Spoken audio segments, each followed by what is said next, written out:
নাহমাদুহু ওয়া নুসাল্লি আলা রাসূলিহিল কারীম। সম্মানিত মুসল্লিবৃন্দ, আল্লাহ রাব্বুল আলামিনের দরবারে শুকরিয়া আদায় করছি।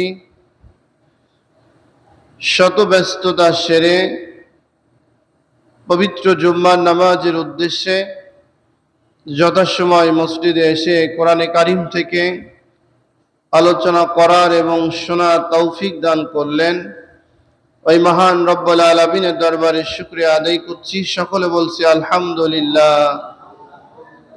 আরো শুকরিয়া আদায় করছি যে আল্লাহ তাআলা 18,000 মাখলুকাতের মধ্যে সর্বশ্রেষ্ঠ মাখলুকাত হিসাবে মানব জাতির শ্রেষ্ঠ মানুষ হিসাবে আল্লাহ আমাদের কবুল করেছেন। ওই রব্বুল আলামিনের দরবারে আবারও শুকরিয়া আদায় করছি। সকলে বলছি আলহামদুলিল্লাহ। লক্ষ কোটি দুরুদ ও সালাম বর্ষিত হোক বিশ্ব মানবতার মুক্তির দিশারি, দো জাহানের বাদশাহ, আমাদের হৃদয়ের স্পন্দন, আমাদের নেতা বিশ্ব নবী জনাবে মুহাম্মদুর রাসূলুল্লাহ সাল্লাল্লাহু আলাইহি ওয়াসাল্লামের প্রতি। সম্মানিত মুসল্লিবৃন্দ, কিয়ামত সংগঠিত হবে এ বিষয় নিয়ে আলোচনা ছিল গত জুম্মায়। সেখান থেকেই আজকে জুম্মার আলোচনা ইনশাআল্লাহ। আল্লাহ রাব্বুল আলামিন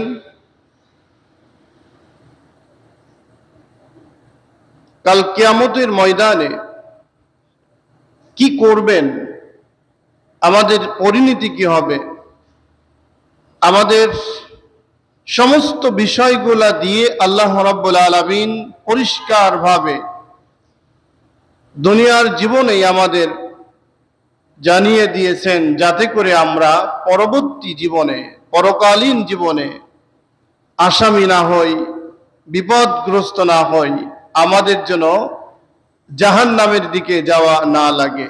এই জন্য আল্লাহ রাব্বুল আলামিন কিয়ামতের দিন যত প্রশ্ন করবেন সমস্ত প্রশ্নগুলোকে ওপেন করে দিয়েছেন, যাতে করে সমস্ত ছাত্র যারা, প্রশ্নর অ্যান্সার বিদ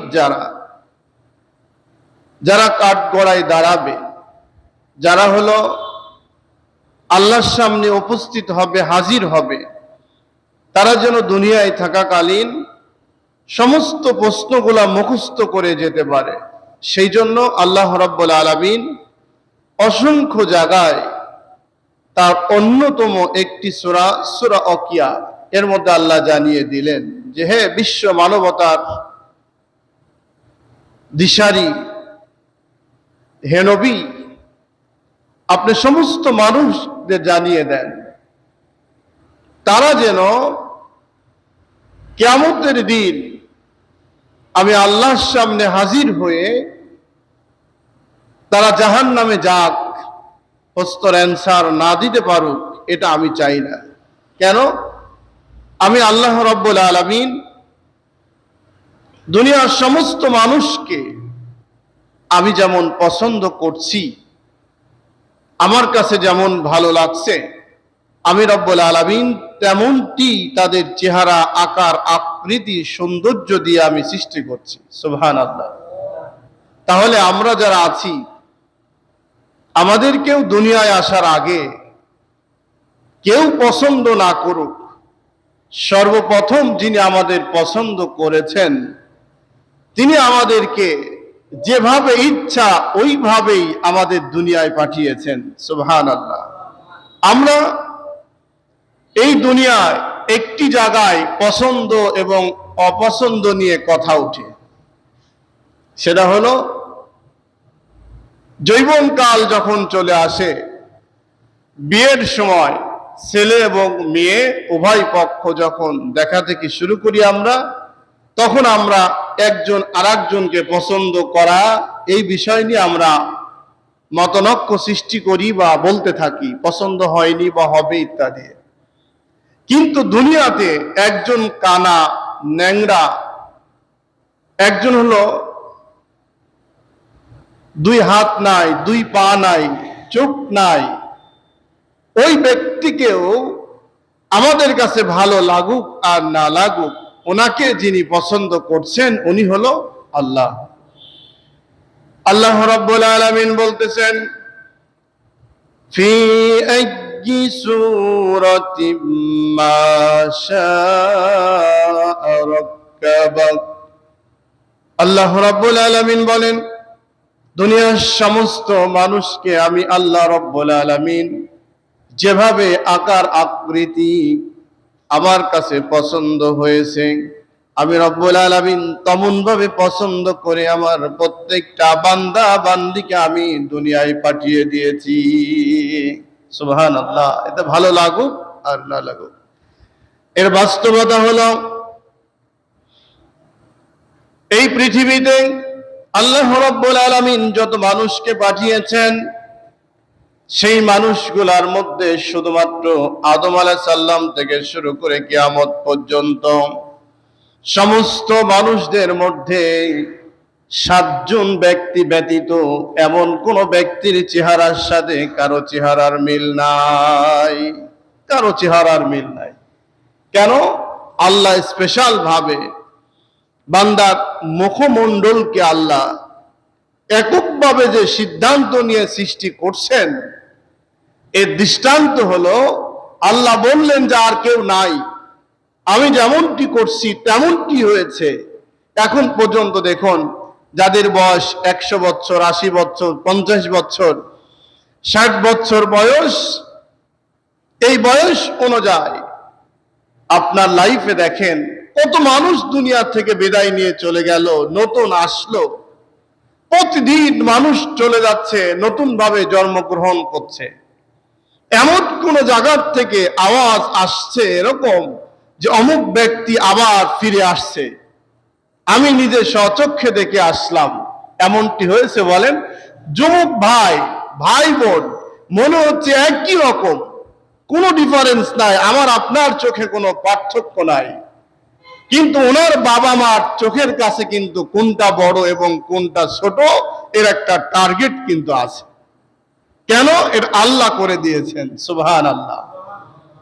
এই জন্য আল্লাহ বলতেছে, আমি যেমন পছন্দ করছি তেমনটি আমি সৃষ্টি করছি বান্দা, তোমাদেরকে জাহান্নামের আগুনে পুড়তে হবে এই জন্য না, জাহান্নামে যাওয়ার জন্য আমি সৃষ্টি করি নাই। এখন যদি তোমরা প্রশ্নপত্র দেওয়ার পরে খাতা দিলাম, লিখতে না পারো, অ্যান্সার না দিতে পারো, তোমরা যদি সেইভাবে না চলো, নিজেকে না গড়ো, এরপরে যদি তুমি জাহান্নামে যাও, ফেল হও, তোমার রেজাল্ট যদি খারাপ হয়, এবার তুমি কিন্তু আমি আল্লাহকে দোষারোপ করতে পারবে না। এর চাইতে আল্লাহর আর পরিষ্কার কোনো কথা হতে পারে বলেন? হতে পারে না। আল্লাহ রাব্বুল আলামিন এই জন্য বলতেছেন, শুনুন, কিয়ামতের দিন গত জুম্মায় যে বিষয় বললাম, 3টা দল সৃষ্টি করবেন আল্লাহ। একটা হলো ডানপন্থী, একটা বামপন্থী, আর একটা হলো অগ্রগামী।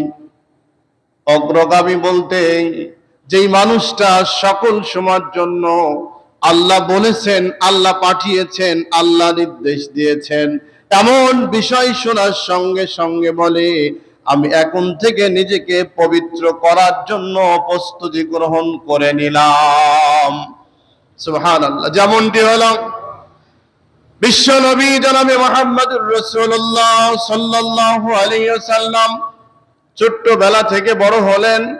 এক এক করতে করতে দাদা চলে গেলেন, মা চলে গেলেন, বাবা চলে গেলেন, চাচা চলে গেলেন, বংশের লোকজন একজন একজন করে যখন সব চলে গেল, এমন একটা সময় চলে আসলো, বিশ্ব নবীকে নবুয়ত দিয়ে দিলেন আল্লাহ রাব্বুল আলামিন। নবুয়ত লাভ করলেন। নবুয়ত লাভ করার পরে যেদিনকে জিবরাইল আলাইহিস সালাম প্রথম ওহীটা নাজিল করলেন, হীরা পাহাড়ের গুহার মধ্যে অবস্থানরত অবস্থায় ওহী দিয়ে গেলেন, ওহী নাজিল করলেন। এই প্রশ্নটি দুনিয়ার কোন মানুষকে আগে ওইভাবে না বলে ওখান থেকে চলে এসে তার স্ত্রী হযরতে মা হাজেরা হযরতে মা খাদিজা রাদিয়াল্লাহু তাআলা আনহাকে বললেন, ও খাদিজা, আমি এই অবস্থা আমি দেখতে পেরেছি, আমার ভিতরটা ভয় কম্পন সৃষ্টি হয়েছে, না জানি কেমন যেন লাগতেছে আমার। এমন কথা শোনার সাথে সাথে একটি বারের জন্য প্রশ্ন করলেন না, প্রশ্ন আসলো না।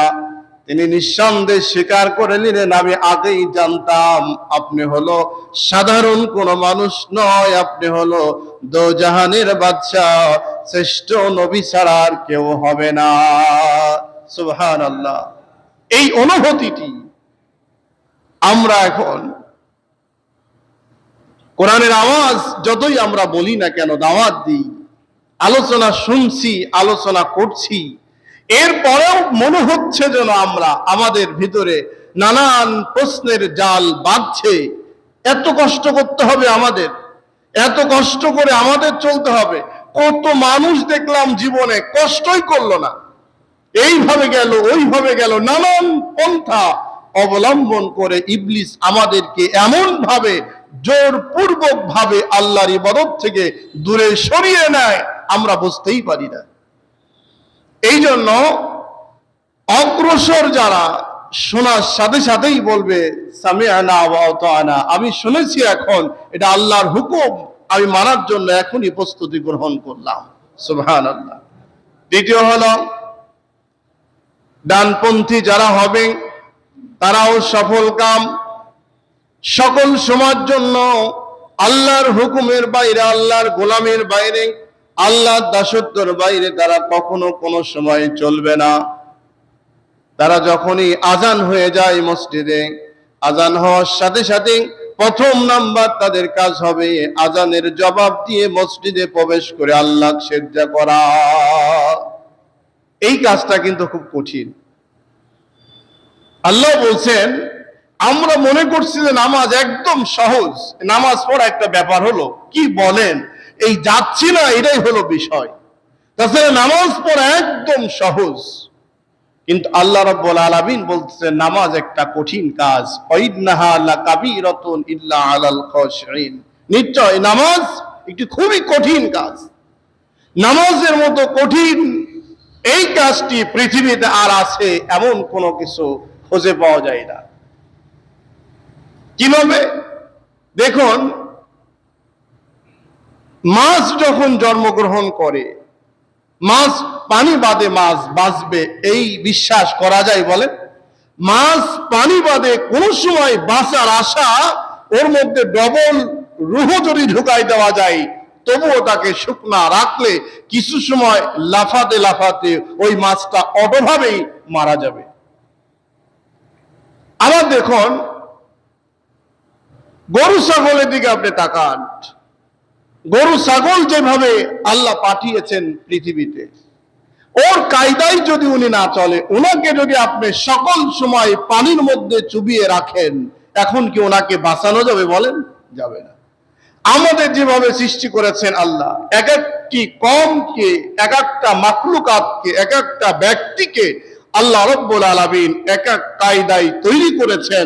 ওই সিস্টেম অনুযায়ী, ওই কায়দা অনুযায়ী যদি তাকে না চলানো হয়, তাহলে ওই ব্যক্তিকে, ওই মাখলুকাতকে, ওই প্রাণীকে বাঁচানোর কোনো সুযোগ হবে? বলেন, হবে না। তাই যদি হয়, এরাই যদি সত্য হয়, বাঁচানো না যায়, দেখুন আল্লাহ রাব্বুল আলামিন বললেন দুনিয়ার মানুষকে দেখে, আমাদেরকে সৃষ্টি করছেন শুধুমাত্র একমাত্র ইবাদত করার জন্যই। আমাদের কাজই হলো ইবাদত করা, আল্লাহর হুকুম মানা, আল্লাহ দাসত্ব মেনে চলা, আল্লাহর গোলামি করা। আল্লাহ রাব্বুল আলামিন বলেন, ওমা খালাকতুল জিন্না ওয়াল ইনসা ইল্লা লিয়াবুদুন, আমি রব্বুল আলামিন মানব জাতিকে, জিন এবং মানব জাতিকে, জিন এবং ইনসানকে শুধুমাত্র একমাত্র আমার ইবাদত করার জন্য, গোলামি করার জন্য, দাসত্ব করার জন্য ব্যতীত আমি দুনিয়াতে পাঠাই নাই। এখন কথা হলো, এটাই যদি সত্য হয়ে থাকে, আর যে প্রাণীগুলার উদাহরণ আপনাদের আমি দিলাম, যেই প্রাণীকে যেখানে রাখা দরকার ওখানে যদি না রাখা যায় উনি যেমন বাঁচবে না। আমাকে আল্লাহ সৃষ্টি করছেন তার গোলামি করার জন্য, তার ইবাদত করার জন্য, দাসত্ব করার জন্য।